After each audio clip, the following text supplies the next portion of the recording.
փախստականների վերադարձը Լեռնային Ղարաբաղ։ Ես ուղիղ ասում եմ, որ ես դա իրատեսական չեմ համարում։ Ես ասել եմ, որ այդ վերադարձի թեման շատ վտանգավոր թեմա է։ Բոլոր փախստականների վերադարձի թեման ես համարում եմ վտանգավոր խաղաղության գործընթացի համար։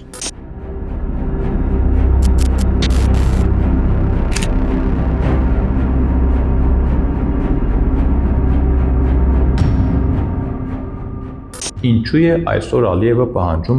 180,000 ադրբեջանցու վերադարձ, իսկ պաշտոնական Երևանը ծպտուն չի հանում 350,000 չհաշված Արցախը հայ փախստականների իրավունքների մասին։ Մենք չհաշվարկեցինք, թե քանի միլիարդ դոլարի գույք են թողել մեր հայրենակիցները Բաքվում եւ ասենք Գանձակում։ Միամտություն կլինի կարծել, թե հայելայինը նշանակում է ադրբեջանցիները Հայաստան, իսկ արցախցիները Արցախ։ Իրական հայելայինը ըստ միջազգային տրամաբանության հետևյալն է՝ ադրբեջանցիները վերադառնում են Հայաստան, Երևան, Վարդենիս, Սյունիք, իսկ հայերը վերադառնում են Ադրբեջան, Բաքու, Սումգայիթ, Գանձակ։ Հակառակ կողմում ադրբեջանցիներն են, որոնք 30 տարի ապրել են վրանային ավաններում կամ քարոզչական ճնշման տակ։ Բաքվի հրահանգով, հավատացեք, պատրաստ կլինեն վերադառնալ։ Եվ նրանք կվերադառնան ոչ թե որպես խաղաղ բնակիչներ, այլ որպես ժողովրդագրական զենք։ Պատկերացրեք Վարդենիսը կամ Սիսիանը, որտեղ հանկարծ հայտնվում են տասնյակ հազարավոր ադրբեջանցիներ։ Նրանք կապրեն կոմպակտ, նրանք կղեկավարվեն մեկ կենտրոնից եւ այդ կենտրոնը հաստատ Հայաստանում չի լինի։ Սա ուղիղ սպառնալիք է Հայաստանի ազգային անվտանգությանը։ Հայկական նորաոճ ընտանիքներում 1-2 երեխան ընդդեմ ադրբեջանական ընտանիքների բազմազավակությանը։ Վստահ եղեք, որ բազմազավակության հարցում նրանք Հայաստանի Հանրապետության պետական աջակցության ծրագրերին չեն սպասի, այլ հենց Բաքվից կֆինանսավորվեն եւ բավական ճոխ։ Եթե շարունակենք կառուցողական կամ ավելի վատ անտարբեր լռությունը, վաղը կարթնանանք մի Հայաստանում, որտեղ Սևանի ափին ադրբեջանական մուղամը ավելի բարձր կհնչի, քան հայկական շարականը։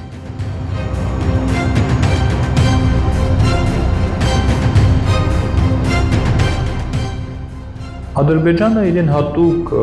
հետևողականությամբ ու ցինիզմով միջազգային բոլոր հարթակներում թմբկահարում է այսպես կոչված արևմտյան Ադրբեջան վերադառնալու թեզը։ Նրանք խոսում են իրենց իրավունքների, իրենց պապենական օջախների մասին, նկատի ունենալով այսօրվա Հայաստանի Հանրապետության տարածքը։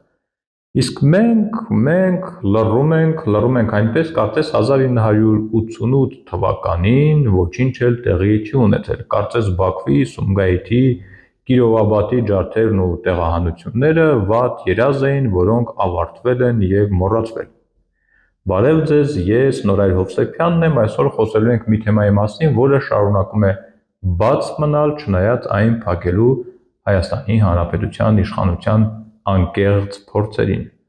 Խոսքը փախստականների մասին է, թեմա, որը օրակարգ մտավ խորհրդային իշխանության մայրամուտին։ Եկեք մի պահ մի կողմ դնենք էմոցիաները եւ խոսենք թվերի լեզվով, չոր, անողոք, բայց փաստագրված վիճակագրությամբ, որը մեր պետությունը 30 տարի շարունակ ալարկոտությամբ նետել է արխիվի ամենամութ անկյունը։ Եվ այսօր փորձում ենք հանել նաև այդ արխիվից։ 1988 թվականի սկզբի դրությամբ, երբ դեռ Սումգայիթի դժոխքը չէր բացվել, ադրբեջանական խորհրդային սոցիալիստական հանրապետությունում ապրում էր մոտ 500,000 հայ։ Ուշադրություն դարձրեք այս թվին՝ մոտ կես միլիոն հայ։ Եվ ի հեճուկս տարածված կարծրատիպի նրանց մեծ մասը ոչ թե Արցախում էր, այլ բուն Ադրբեջանի տարածքում։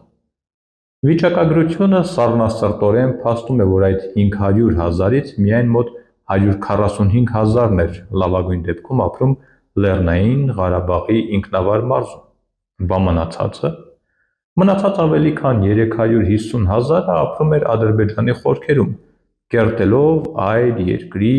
արդյունաբերությունը, մշակույթն ու գիտությունը։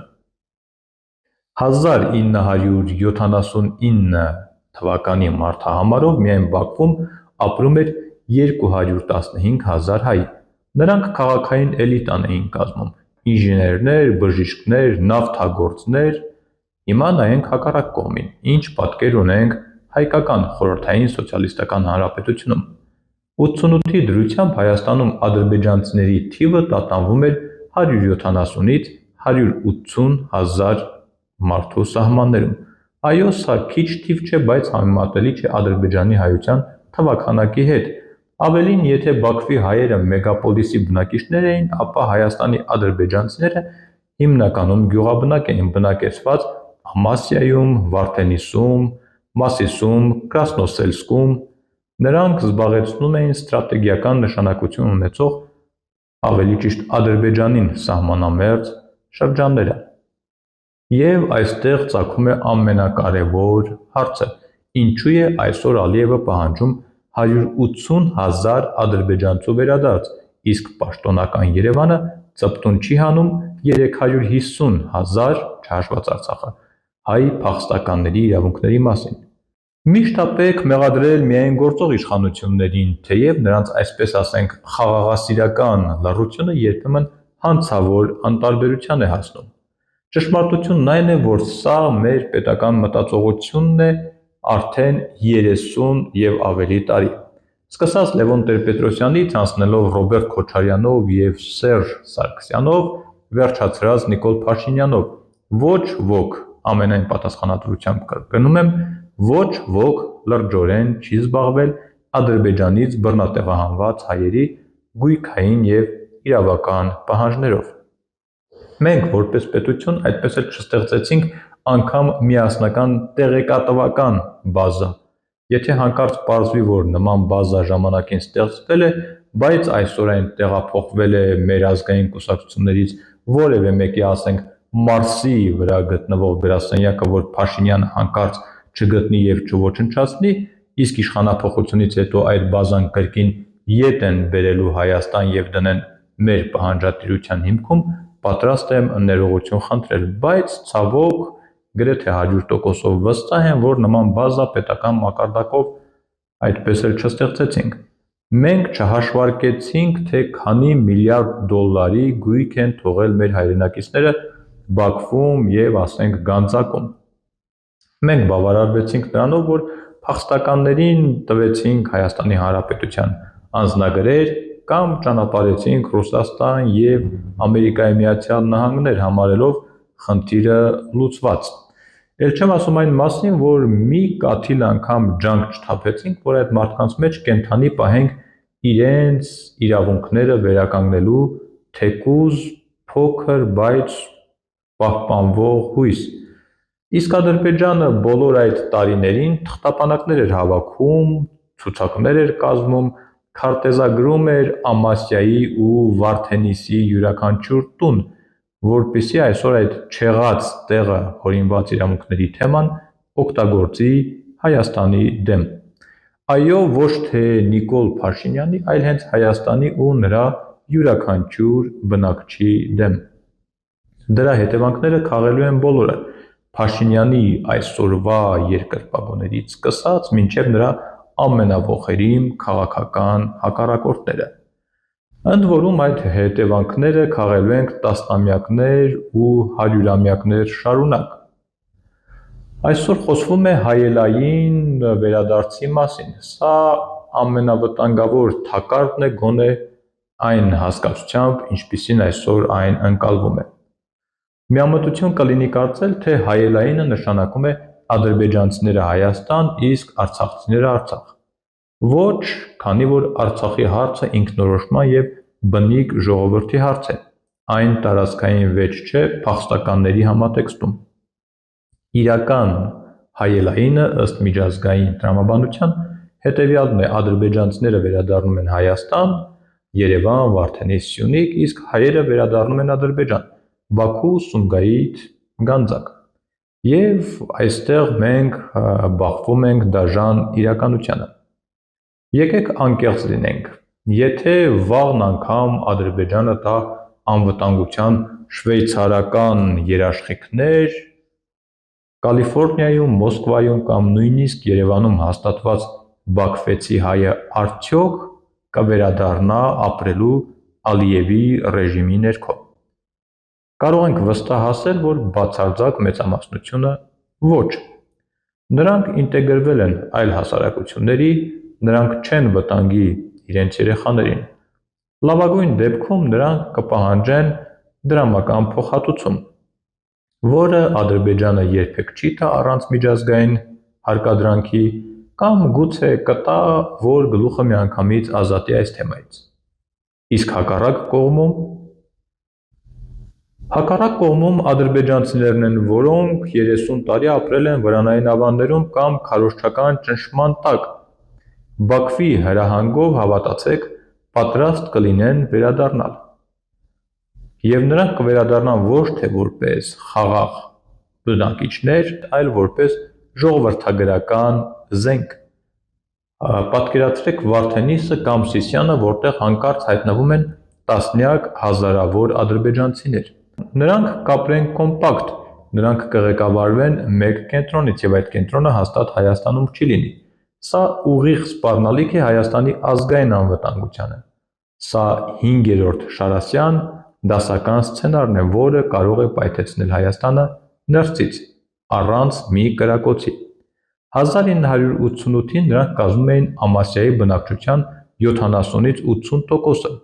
Վերադարձի դեպքում մենք կունենանք անկլավներ, որոնք փաստացի չեն ենթարկվի Երևանին։ Դրան ավելացնենք բնական աճի տեմպերի տարբերությունը Հայաստանում եւ Ադրբեջանում, հայկական նորաոճ ընտանիքներում 1-2 երեխան ընդդեմ ադրբեջանական ընտանիքների բազմազավակությանը։ Վստահ եղեք, որ բազմազավակության հարցում նրանք Հայաստանի Հանրապետության պետական աջակցության ծրագրերին չեն սպասի, այլ հենց Բաքվից կֆինանսավորվեն, եւ բավական ճոխ։ Եթե թերահավատ եք, ավագ սերնդի ներկայացուցիչներին հարցրեք ու նրանք ձեզ կպատմեն, թե 80-ականներին ինչ կատաղի արագությամբ էին մեծանում ադրբեջանական բնակավայրերը Հայաստանի տարածքում։ Էլի մի կարևոր մանրամասն, թող մեր փորձագետ ամենագետներին չհանգստացնի փաստը, որ Հայաստան եկող ադրբեջանցիների թիվը կարող է լինել ավելի փոքր, քան Ադրբեջան վերադարձող հայերի թիվը։ Եվ ոչ էլ թող հանգստացնի այն, որ ադրբեջանցիների մեծ մասը գյուղական բնակավայրեր պետք է վերադառնան, իսկ հայերը Բաքու եւ Սումգայիթ։ Նեղություն քաշեք մի անգամ Հայաստանի Հանրապետության քարտեզին նայեք ու կհամոզվեք, որ Հայաստանի տարածքում ադրբեջանցիները պատահական տեղերում չեն ապրել։ Ադրբեջանաբնակ բոլոր գյուղերն էլ եղել են ստրատեգիական կարևորագույն կետերում, խաչմերուկներում, գլխավոր ճանապարհների վրա։ Փաստացի մեկ ադրբեջանաբնակ գյուղը շատ դեպքերում կարող էր, այսպես ասենք, շրջափակման մեջ պահել միանգամից մի քանի հայկական բնակավայր։ Ուստի ինչ պետք է անել։ Շարունակել լռել, սա կլինի վատագույն տարբերակը։ Նախ պետք է դադարեցնել ինքնախաբեությունը, թե թեման փակված է, փախստականների թեման։ Այդ թեման Հայաստանը չի բացել, որ Հայաստանը փորձի փակել։ Թեման բաց է, քանի որ Ադրբեջանը խոսում է դրա մասին։ Այս դեպքում Ադրբեջանից քշված 350 հազարից ավելի հայերի Ադրբեջանի քաղաքներ եւ գյուղեր վերադարձի հարցը բարձրացնելը կարող է լինել թերևս միակ միջոցը, որը կարող է զսպել Ալիևի ախորժակը։ Ոչ թե նրա համար, որ մենք իրոք հավատում ենք, թե մեր հայրենակիցները կգնան Բաքու, այլ որպեսզի հավասարակշռենք, ավելի ճիշտ հակակշռենք Ադրբեջանի պահանջները։ Եթե Ալիևը խոսում է արևմտյան Ադրբեջանի մասին, մենք պետք է խոսենք հյուսիսային Հայաստանի, Գանձակի, Դաշկեսանի, Շամխորի մասին։ Եթե նրանք պահանջում են տներ Վարդենիսում, մենք պետք է պահանջենք բնակարաններ Բաքվում եւ Սումգայիթում։ Եվ ամենակարևորը, մենք պետք է հասկանանք, որ 1988-ի իրադարձությունները պատմություն չեն, դրանք այսօրվա քաղաքական օրակարգի մասն են կազմում։ Այդ 500,000, այդ կես միլիոն հայերի ճակատագիրը, նրանց կորցրած ծննդավայրն ու ունեցվածքը չպետք է դառնան մանրադրամ։ Մենք իրավունք չունենք թույլ տալու, որ Ադրբեջանը միակողմանի վերաշարադրի պատմությունը եւ ներկայացնի իրեն որպես զոհ, իսկ մեզ իրական զոհին որպես ագրեսոր, ինչը այսօր բավական հաջող անում է։ Եթե շարունակենք կառուցողական կամ ավելի վատ անտարբեր լռությունը, վաղը կարթնանանք մի Հայաստանում, որտեղ Սևանի ափին ադրբեջանական մուղամը ավելի բարձր կհնչի, քան հայկական շարականը։ Այնպես որ ամուր եղեք ու մի քիչ էլ զգույշ, կհանդիպենք։